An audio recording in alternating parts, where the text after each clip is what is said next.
I went to the United States Naval Academy from 1957 to 1961, graduated in the top quarter of my class. I was awarded 2 Silver Stars, 2 Bronze Stars, 2 Legions of Merit, and 2 Purple Hearts. I think I can say with authority that the prisoner of war experience is not a good prerequisite for a President of the United States.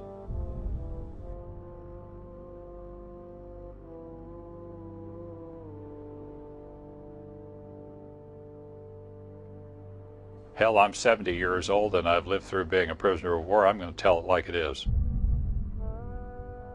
Went to Vietnam in early 1965 for a combat cruise.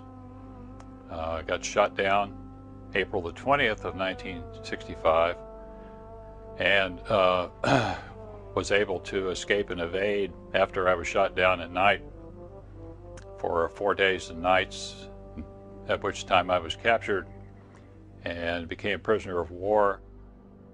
John McCain arrived in October of 1967, and so I was there 2.5 years before he was.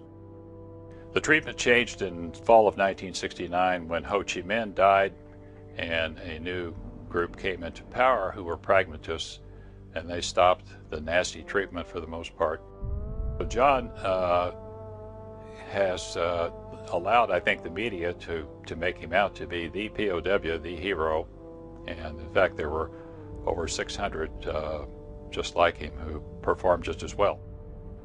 The data show that the prisoner of war group are dying at an earlier age, and that we suffer lots of residual things that non-POW group really doesn't have to deal with, and it's imperative that we have someone who is healthy and can stand the rigors of that job.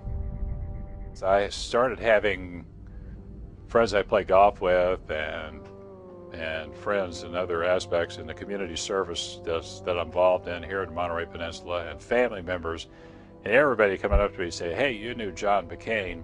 What do you think of him?" Well, most of my experience with him was living across the hall from him, and he was well known by his own classmates and everybody that knew him as a very volatile guy, and he would blow up and go off like a Roman candle at any possible time. He was very sensitive and touchy and just easy to anger.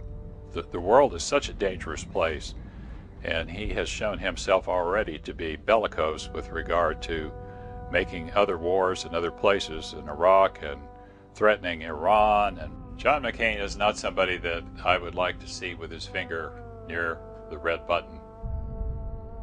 It has been very disappointing to watch him pander to his various political bases and change his stances on things. For example, even his stance on religion.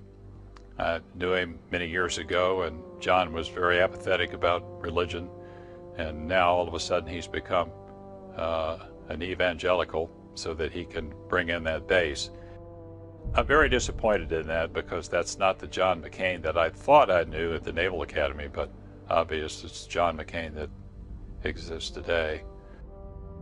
John McCain's temperament makes it clear that he's not cut out to be President of the United States. Psst, do something.